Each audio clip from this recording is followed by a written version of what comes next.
Hello friends, welcome to banker study Hindi special. मैं पीयूष यादव आपका बहुत बहुत स्वागत करता हूं आपकी अपनी फैमिली में। तो आज हम एक नई चीज़ आपके लिए शुरू कर रहे हैं जो है अरिथमेटिक के भी हम आपको क्वेश्चन कराना शुरू करेंगे, क्योंकि हम आपको मेंस की डीआई तो कराते ही हैं। अब हम सोच रहे हैं कि हम आपको मेंस का क्वांट का जितना भी सेक्शन है वो हम मेंस का कवर करके चलें, क्योंकि अगर आपने क्वांट अच्छा कर लिया और अगर आपकी क्वांट की जो मेंस के क्वेश्चंस की जो प्रैक्टिस है वो अगर बहुत अच्छी हो गई, एकदम एग्जाम लेवल की हो गई, तो आपका सिलेक्शन कोई नहीं रोक सकता। इवन आरआरबी से छोड़िए, आप एसबीआई, आईबीपीएस कुछ भी एग्जाम में चले जाइए, आपका बिल्कुल भी सिलेक्शन नहीं रुकेगा। क्योंकि क्वांटिटेटिव एप्टीट्यूड अगर आपने बहुत अच्छे से पढ़ा हुआ है तो ये मान के चलिए कि आप जीए जैसे सब्जेक्ट पर डिपेंड नहीं रह पाएंगे। तो चलिए हम आज के अपने सेशन को शुरू कर लेते हैं। और आपने देख ही लिया होगा कि आप हमें मेंस की डीआई के लिए, हिंदी के लिए और कंप्यूटर के लिए सब्सक्राइब कर सकते हैं। और साथ ही अगर मैं आपसे कहूं कि मेंस की डीआई ना कह के कि आप मेंस के क्वांटिटेटिव एप्टीट्यूड के लिए हमें सब्सक्राइब कर सकते हैं, तो ये कोई गलत नहीं होगा। क्योंकि जिस तरह से हम मेंस की डीआई को भी धीरे धीरे ख़त्म कर रहे हैं और कितने आसान तरीक़ों से हम एक टफ से टफ डीआई को भी कर लेते हैं जिसमें बहुत ज़्यादा समय लगे, उसमें भी हम कैसे अपने समय को बचाएंगे, वो सारी चीज़ें हम करते हैं। तो आप यकीन मान के चलिए, क्वांटिटेटिव एप्टीट्यूड का ऐसा कोई भी चैप्टर ऐसा नहीं रहेगा, कोई भी टॉपिक ऐसा नहीं रहेगा जो आप मेंस क्लास के अंदर परफॉर्म ना कर पाए। और इसके साथ ही आप हमें टेलीग्राम के लिए पर भी फॉलो कर सकते हैं। लिंक मैं डिस्क्रिप्शन बॉक्स में दे दूंगा, वहाँ पे आपको काफ़ी सारी ई बुक्स और मंथली करंट अफेयर आपको मिल जाती है, फ्री पीडीएफ्स मिल जाती है प्रैक्टिस के लिए, और मेरी जब भी लाइव क्लास होती है तो उसका नोटिफिकेशन भी आपको वहीं पर मिल जाता है। तो चलिए आज की इस क्लास को हम लोग शुरू कर लेते हैं। सबसे पहला क्वेश्चन आपके सामने क्या है, जरा देख लीजिए। इस तरह के अगर आपको क्वेश्चन देखने के लिए मिलते हैं तो आपकी अप्रोच क्या होनी चाहिए, ये सबसे ज़्यादा मायने रखता है। ठीक है, तो जब आप क्वेश्चन पढ़ते हो तो देखिए आपके इस क्वेश्चन में क्या लिखा है। In a class 37.5% of the students are boys and rest are girls. यानी कि 37.5% आपके बॉयज़ हैं और जितने भी बच्चे रह गए वो सब क्या है, गर्ल्स हैं। यानी कि कितने रह गए, 62.5% रह गए। अब 16.67% of boys and 11.11% of the girls are absent. ये एब्सेंट थे। If a total number of 95 students are absent, what is the difference between the number of boys and girls present. आपको ये बताना है। तो इस सवाल में बहुत से बच्चे कहेंगे सर ये कोई टफ थोड़ी है, मेंस का हमें लग भी नहीं रहा। सर है मेंस का ही सवाल, लेकिन टफ भी नहीं है, ये भी मैं कहता हूँ। लेकिन अगर आपने इसमें सही अप्रोच नहीं लगाई तो आप इस क्वेश्चन को बहुत लंबा समय ले जाएंगे, लेकिन ये क्वेश्चन आपसे बहुत जल्दी सॉल्व नहीं हो पाएगा। तो इस तरह के क्वेश्चन आप किस तरीके से कर सकते हैं। पहली चीज़, अगर आपके कोई भी परसेंटेज के रूप में वैल्यू दी गई है और वो फर्दर आगे डिवाइड हो रही है, और वो भी आगे जो डिवाइड हो रही है उनकी वैल्यू भी आपको परसेंटेज में दे रखी हो, जैसा कि इस क्वेश्चन में हो रहा है कि 37.5% आपके बॉयज़ हैं, फिर बॉयज़ आगे फर्दर 16.67% में डिवाइड हो गए अलग अलग चीज़ों में, और ऐसे ही आपकी जो गर्ल्स है वो कितनी है, 62.5% बचेंगी और वो भी फर्दर आगे डिवाइड हो रही है। तो इस तरह के क्वेश्चन की हमारी सबसे बेहतरीन अप्रोच क्या होती है कि आप एक काम कीजिए, आपको जितने भी परसेंटेज दी गई हैं उनकी जरा फ्रैक्शनल वैल्यू लिख लीजिए। और अगर आप मेंस का एग्जाम देने गए हैं तो ये क्लियर है कि आपको इस तरह की जो परसेंटेज की वैल्यू है वो बिल्कुल ऑन द टिप याद होती हैं। तो 37.5% इसकी फ्रैक्शनल वैल्यू क्या होती है, 3/8 होती है। और फिर इसके बाद बताइए 16.67% 1/6 होती है, और 11.11% की कितनी होती है, 1/9 होती है। अब आप जितने भी आपके जो डिनोमिनेटर में चीज़ें लिखी हैं इनका आप एलसीएम ले लीजिए। अगर आप इनका एलसीएम लेते तो आपका एलसीएम कितना आएगा, 144 एलसीएम आपका आ जाएगा। ठीक है, जो भी एलसीएम आए, लेकिन इन 8, 6 और 9 का जो एलसीएम आएगा वो 144 आए। अब इन चीज़ों को फर्दर डिवाइड करना शुरू करो। ठीक है, अब 144 का 3/8 निकालोगे तो कितना आएगा बताइए, 54 आएगा। ये हमारे क्या हो जाएंगे, ये हमारे हो जाएंगे बॉयज़। रेस्ट हमारी कितनी हो जाएंगी, गर्ल्स हो जाएंगी, कितनी हो जाएंगी, 90 हो जाएंगी। ठीक है, अभी एक्चुअल वैल्यू हमें नहीं पता, ये हम अपनी तरफ से लेके चल रहे हैं। जब एक्चुअल वैल्यू के बराबर रखेंगे तब का तब देखेंगे। 54 बॉयज़ हो गए और 90 गर्ल्स हो गई। अब इनमें कितने बॉयज़ आपके एब्सेंट है, 1/6 ऑफ बॉयज़, 1/6 ऑफ बॉयज़, यानी कि 54 का 1/6 कितना आएगा, 9 आएगा। इसका 1/6 अगर कैलकुलेट करोगे तो कितना आएगा, ये क्या है, एब्सेंट है 9, और गर्ल्स कितनी एब्सेंट है 1/9, यानी कि कितनी 90 का 1/9 निकालोगे तो कितना आएगा, 10 आएगा। 10 और 9 टोटल एब्सेंट बच्चे तो दिए गए ना, ये और ये जो आपके एब्सेंट बच्चे हैं आपके हिसाब से कितने आए, 19 आए, लेकिन एक्चुअल वैल्यू किसके बराबर है, 95 के बराबर है, तो एक की वैल्यू किसके बराबर हो जाएगी, 5 के बराबर हो जाएगी। यहाँ तक किसी को कोई भी दिक्कत नहीं आनी चाहिए।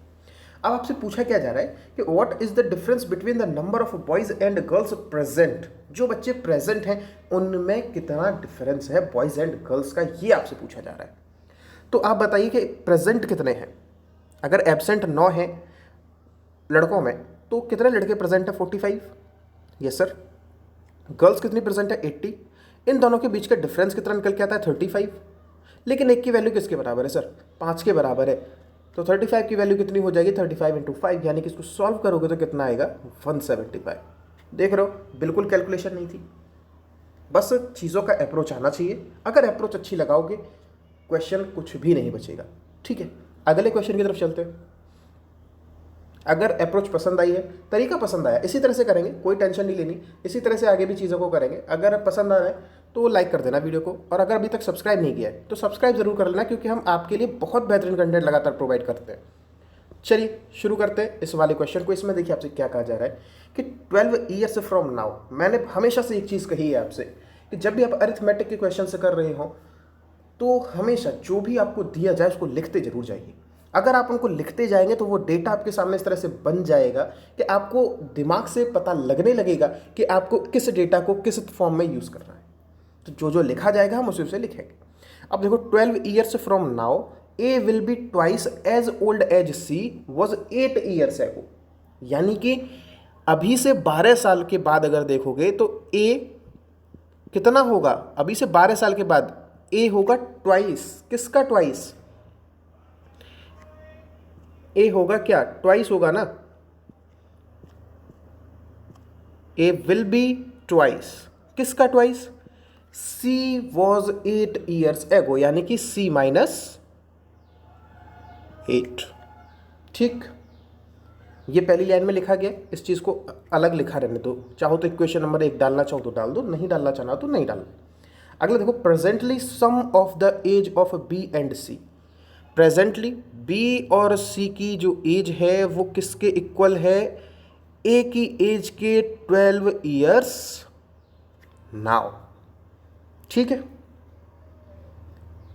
ए की 12 साल के बाद की एज के बराबर है बी और सी की एज का सम। फिर आगे देखो, if present average age of A B and C is 28 years, यानी कि ए बी और सी की टोटल एज कितनी हो जाएगी, 28 × 3 करोगे तो कितना हो जाएगा, 84 हो जाएगा। Then what will be the average age of B and C 6 years from now, average age निकालनी है बी और सी की 6 सालों के बाद। तो सबकी पहले तो ए बी सी की एज आनी चाहिए ना, कैसे निकालोगे बताओ। यहाँ पे हमको पता है कि a + b + c है, यहाँ पर आपको क्या दिखता है, b + c दिखता है, और आपको निकालना क्या है सर, b + c। अगर ये निकल आया तो 6 सालों के बाद इन दोनों की एज कितनी बढ़ जाएगी, 12 बढ़ जाएगी, /2 करना है, यही तो निकालना है। यानी कि क्या करोगे, b + c आपके पास है, यहाँ से अगर इसको थोड़ा सा सही करोगे तो क्या हो जाएगा, b + c - a = 12 हो जाएगा, और ये b + c + a = 84। ठीक है, अब क्या करें, इसको जोड़ देते हैं, तो क्या हो जाएगा, ये 2 × b + c = 96, यही तो होगा ना। तो b + c की वैल्यू कितनी आ गई आपकी, 48 आ गई सर।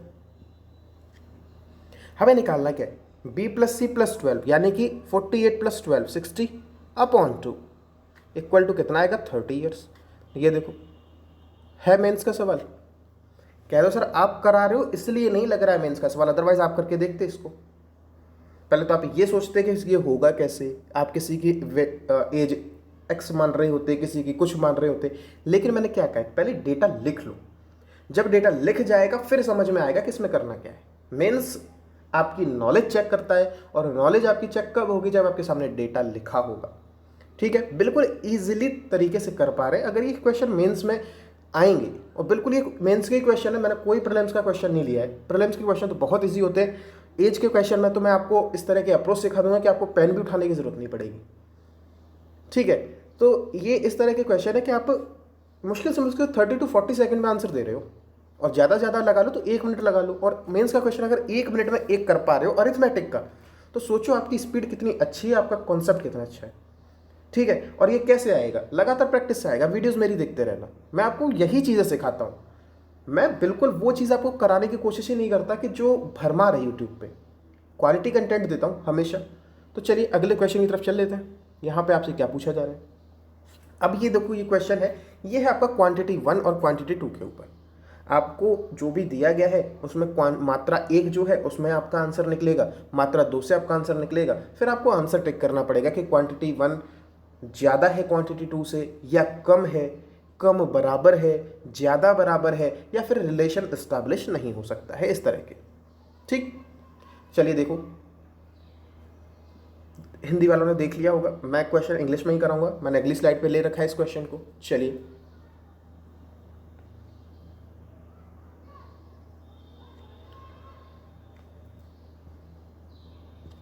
इसमें देखिए आपसे क्या कहा जा रहा है कि the still water speed of boat is 16 kilometre, यानी कि बोट की स्पीड ही तो दी है ना 16 किलोमीटर पर आवर।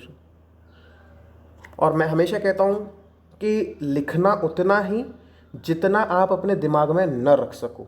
जितने भी लोग पीछे मेरे सेशन से देखते हैं उन्हें मालूम है कि मैं कैलकुलेशन के नाम पे हमेशा बचता हूँ।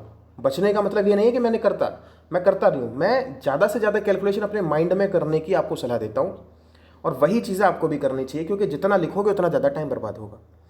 तो बी की मतलब बोट की जो स्पीड है वो 16 किलोमीटर पर आवर है। हमको बताना है what is the distance travelled by the boat. Boat ने कितनी डिस्टेंस ट्रेवल की है, क्वांटिटी 1 में देखते हैं। चलिए, if speed of stream is 2 kilometre per hour. ठीक है, धारा की जो हमारी चाल है वो 2 किलोमीटर प्रति घंटा है। And the boat travels for 6 hour in downstream. Downstream में जाएगी तो स्ट्रीम की स्पीड जुड़ जाएगी, यानी कि 16 और 2 18 और 6 घंटों के लिए जाएगी तो 108। And for 4 hours in up stream. Up stream में कितनी हो जाएगी? 16 माइनस 2 यानी कि 14, और इंटू 4 करोगे तो 56। कितना आया? 164। ऐसे ही लिखना हमेशा। ठीक, आगे देखो, if the speed of stream is 4 kilometre per hour. Speed है स्ट्रीम की 4 किलोमीटर पर आवर, तो अब स्पीड बोट 5 घंटे जा रही है डाउन स्ट्रीम में, यानी कि किस स्पीड से जा रही होगी? 20 की स्पीड से जा रही होगी। अब 5 घंटे के लिए जाएगी तो 100, प्लस 4 घंटे जा रही है अप स्ट्रीम में, यानी कि 12 इंटू 4 इक्वल टू 48, यानी कि 148। बताओ क्वांटिटी 1 बड़ी है ना, हम क्वांटिटी 2 से ही आपका आंसर हो जाएगा। आंसर ठीक, समझ गए कितना इजीली चीज़ों को करोगे? बस जुड़े रहो। और वीडियो अगर पसंद आ रही है, अच्छा लग रहा है, देखने में लग रहा है कि हाँ कुछ आपको अच्छी चीज़ें मिल रही हैं, तो फिर भाई सब्सक्राइब कर लो, क्योंकि हम आपको हमेशा से ही यही हमारा मकसद रहा है कि हम आपको हमेशा फ्री नॉलेज प्रोवाइड करें, क्योंकि अपना अपना एक पैशन होता है। मैं उसी पैशन को फॉलो करता हूँ। अभी तक कुछ भी मैंने ऐसी चीज़ नहीं है, ना मैं कोई पेड क्लास लेता, ना मैं आगे शायद कभी लूँगा। हाँ, अगर बहुत ज़्यादा ज़रूरी हो जाएगा तो भले मैं लूँ, अदरवाइज मैं नहीं लूँगा। इसमें देखो, if a person scores 40% marks, his score will be 40 more than passing marks, and if he scores 20% marks he will fail by 20 marks. फिर आपको क्वांटिटी 1 और क्वांटिटी 2 का आंसर निकालना है, ये आपको करना है। ठीक है, हिंदी वाले भी ट्राई कर लो, मैं आपको यहाँ पर इस स्लाइड में करा दूंगा। चलिए देखते हैं इसमें आपसे क्या पूछा जा रहा है और क्या आपको दे रहा है। If a person score 40% marks, his score will be 40 more than the passing mark. यानी कि अगर उसके 40% मार्क्स आ रहे हैं तो उसका जो स्कोर है वो पास होने से 40 से ज़्यादा हो जाता है, और अगर वो 20% मार्क्स प्राप्त करता है तो वो 20 नंबरों से फेल हो जाता है। यानी कि इन दोनों ही चीज़ों में क्या कॉमन है कि उसके पासिंग मार्क्स से या तो नंबर ज़्यादा आ रहे हैं या फिर पासिंग मार्क्स से नंबर कम आ रहे हैं। ठीक है, तो पासिंग मार्क्स ही तो उसके कॉमन है। ठीक है सर, अब ये बताओ, अगर वो 40% लाएगा और 40 नंबर ज़्यादा लाएगा तो पासिंग मार्क्स कैसे निकालोगे?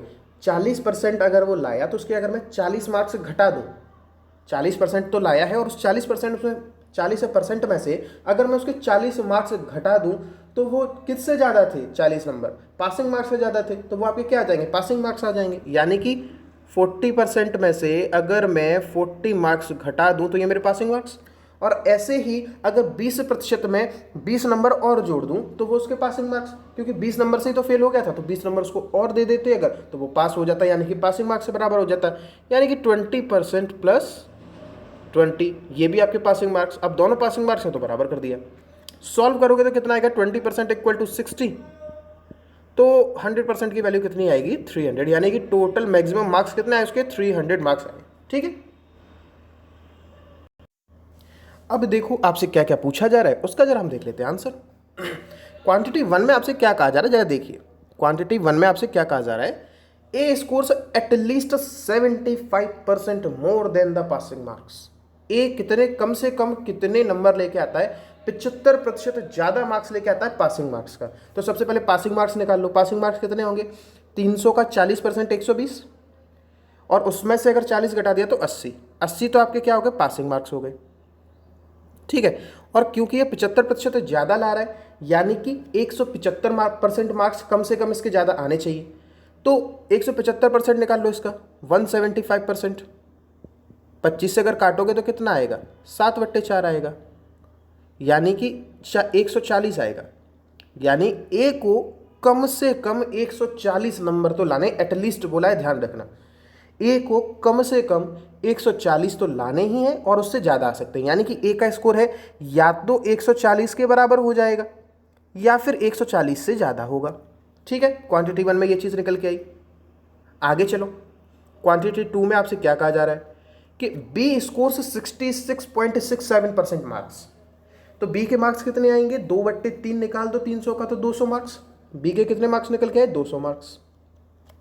फिर कहा जा रहा है and score of C is at least 72% of score of B, कि जो सी का स्कोर है वो बी के स्कोर का कम से कम 72% है। यानी कि सी की वैल्यू कितनी आएगी, 200 का 72% निकाल लो तो 144 आएगा, और ये एटलीस्ट कहा जा रहा है, यानी कि सी की वैल्यू 144 तो होगी ही होगी, कम से कम 144 तो है। अब कम से कम 144 का मतलब क्या है, 144 भी हो सकती है या उससे ज़्यादा हो सकती है, यानी कि सी की वैल्यू 144 से ज़्यादा भी हो सकती है। तो क्वांटिटी 2 आपकी, और what is the score of C, तो सी का स्कोर क्या निकल के आया, कम से कम 144 मार्क्स। अब बताओ क्वांटिटी 1 और क्वांटिटी 2 में क्या संबंध रहेगा, बताइए। ए का स्कोर कम से कम 140 है और सी का स्कोर कम से कम 144 है। अब ये बताओ क्या ये आपस में बराबर हो सकते हैं, सर क्या पता ए का स्कोर अगर 144 आता और सी का 144 आ रहा होता तो बराबर हो जाते, क्योंकि कम से कम 140 का है, ये तो पता ही नहीं कि ज़्यादा से ज़्यादा कितने हो सकते हैं, या फिर दोनों के मान लो 150 नंबर आ जाते, हमें कुछ भी क्लियर नहीं है। तो यानी कि क्वांटिटी 1 और क्वांटिटी 2 के बीच में नो रिलेशन बनेगा। ठीक है, ये आपका आंसर हो जाएगा। अगर आप ये, इसीलिए ये मेंस का सवाल है, क्योंकि यहाँ पे आपको सोचना पड़ेगा। ठीक, अगले क्वेश्चन की तरफ चलते हैं। देखिए बिल्कुल सिंपल तरीके हैं, भाषा को समझ लो, लैंग्वेज को समझ लो, क्वेश्चन कुछ नहीं बचता है। ये देखो आपके सामने एक और क्वेश्चन है, बताइए इसको। हिंदी और इंग्लिश दोनों में लिखा हुआ है, दोनों लोग ट्राई करके देख लो। मैं आपको इंग्लिश में ही कराऊंगा, लेकिन आपको बाइलिंगुअल रहता है, इंग्लिश में क्या कराऊंगा, लैंग्वेज बस इंग्लिश रखता हूँ। चलिए देख लेते हैं अब इस क्वेश्चन में आपसे क्या कहा जा रहा है। ये आपके सामने क्वेश्चन लिखा हुआ है और इसमें आपसे क्या बात की जा रही है वो जरा देख लीजिए। द कॉस्ट प्राइस, एक second,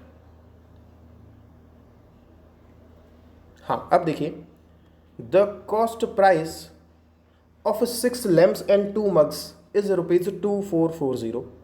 the cost price of 6 lamp, 6 lamp का, अभी क्या है ये कॉस्ट प्राइस है वो अपने ध्यान में रखो, 6 लैम्प और 2 मग का कॉस्ट प्राइस कितना आया है सर, 2440 आया है।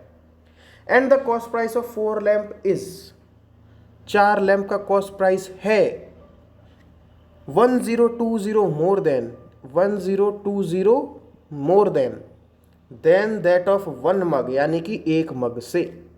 निकाल लो इसको, ये क्या हो गया, 4L minus M is equal to 1020। इन दोनों में कर देते हैं, इसमें हम कर देते हैं 2 का गुणा कर दो, तो कितना हो जाएगा ये, इंटू 2 का अगर करोगे तो 8L minus 2M equal to 2040। ठीक है, हमने ऐसा क्यों किया? क्योंकि हमारे सामने दो इक्वेशन बन जाएंगी, एक 6l + 2m पे बन जाएगी, एक 8l - 2m पे बन जाएगी। इन दोनों को एक साथ जोड़ दीजिए। अगर दोनों को जोड़ोगे तो 2m से 2m कट जाएगा, 8 और 6 14l = किसके बराबर आएगा? 4480 के बराबर आएगा। इसको जब आप सॉल्व करोगे तो कितना आएगा? 14 3 42 320। यानी लैंप की जो प्राइस निकल के आई, कॉस्ट प्राइस, वो कितनी है? 320 है। मग की कितनी निकलेगी बताओ जरा? मग की कितनी निकलेगी? 4l किसकी वैल्यू हो जाएगी? तो इसकी वैल्यू हो जाएगी 32 दूनी 64 128, यानी कि 1280। इसमें से अगर 1020 माइनस कर दोगे तो एक मग की प्राइस निकल आएगी। कितनी निकल के आएगी मग की प्राइस? 260 निकल आई। चलो सर अब आगे देखो क्या हो रहा है।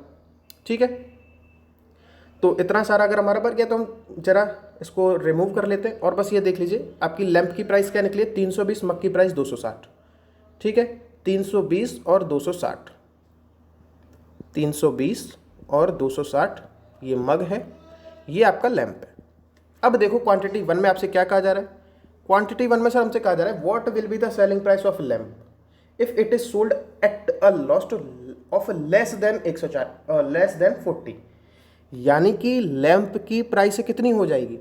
320 माइनस 40, यही तो लेस देन 40 हो जाएगा ना, मतलब 40 के लॉस पर बेचा जा रहा है तो 320 हो जाएगी, और लेस देन 40 है यानी कि 40 से कम है, 40 से कम के लॉस पर बेचा जाएगा। यानी कि 320 में से अगर 40 घटा दोगे तो उससे बड़ी आएगी लैंप की प्राइस। हमेशा याद रखना, यही चीज़ तो कही जा रही है। यानी कि लैंप की जो प्राइस है वो अधिक रहेगी, 320 रुपये उसकी कॉस्ट प्राइस है अगर लेस देन 40 का लॉस है। ठीक, अब क्वांटिटी 2 देख लो। क्वांटिटी 2 में आपसे क्या कहा जा रहा है? What will be the selling price of mug if it is sold at a profit of at most 15 रुपए के। तो मग की जो प्राइस है वो अधिकतम होगी, कितनी होगी? मग की मैक्सिमम प्राइस कितनी होगी? मैक्सिमम प्राइस, सेलिंग प्राइस ही तो बात हो रही है ना, सेलिंग प्राइस। सेलिंग प्राइस कितनी होगी मैक्सिमम? 260 प्लस 15 अधिकतम होगी, यानी कि 275 रुपया अधिकतम मग बेचा जा सकता है, इससे ज़्यादा का बेचा नहीं जा सकता। जबकि जो लैंप है वो न्यूनतम कितनी बेची जा सकती है? जो लैंप है वो न्यूनतम 280 रुपये से ज़्यादा की बेची जानी चाहिए, यही तो निकल के आ रहा है ना मतलब। तो मग की मैक्सिमम प्राइस है 275 रुपये सेलिंग प्राइस, और लैंप की न्यूनतम मैक्सिमम प्राइस न्यूनतम सेलिंग प्राइस कितनी है? 280। यानी कि लैंप की जो सेलिंग प्राइस है वो हमेशा ही मग की सेलिंग प्राइस से ज़्यादा होगी। यानी कि क्वांटिटी 1 आपका क्वांटिटी 2 से बड़ा आएगा। समझ गए? कितना अच्छा क्वेश्चन है ये। देखने में भले सिंपल लगेगा लेकिन जब तक लैंग्वेज नहीं पकड़ोगे आंसर टिक नहीं कर पाओगे। ठीक, तो ये आज के आपके क्वेश्चन थे, 5 क्वेश्चन थे। ये बता देना कैसे लगे हैं आपको। बहुत बेहतरीन क्वेश्चंस आपके लिए थे। तो अगर आपको ये क्वेश्चन से पसंद आए हैं तो वीडियो को लाइक कर दो और सब्सक्राइब कर लो चैनल को, क्योंकि क्वांट बहुत बेहतरीन कराया जाने वाला है। सब्सक्राइब कर लो, बहुत बेहतरीन क्वांट कराऊंगा एकदम सिंपल लैंग्वेज में। लोग टफ बना के कराते हैं, मैं आपको बिल्कुल भी टफ नहीं होने दूंगा, क्योंकि क्वांट कुछ नहीं है, सिर्फ और सिर्फ लैंग्वेज है जो आप खुद देखते हो, खुद पढ़ते हो, और उन्हीं से चीज़ें बनती हैं। और शेयर कर दीजिए चैनल को जितना हो सके, कि एक बेहतरीन चीज़ें लगातार प्रोवाइड हो रही हैं। और आरआरबी, पीओ और क्लर्क के लिए हिंदी और कंप्यूटर की क्लासेस तो हम लेते ही हैं। अभी आप लोग कह रहे हो कि सर कंप्यूटर की क्लास 2-3 दिन से नहीं आ रही है, तो वो थोड़ा टाइमिंग का प्रॉब्लम हो रहा था। आज से ये क्लास कंटिन्यू हो जाएगी, और जो क्लास है वो आपकी डेली 11 से 12 के बीच में अपलोड हो जाया करेगी। तो चलिए मिलेंगे अगले सेशन में, तब तक के लिए goodbye, God bless you. और अपना और अपने परिवार का ध्यान रखिए और हंसते मुस्कुराते हुए हमारी वीडियोज़ का आनंद लेते रहिए।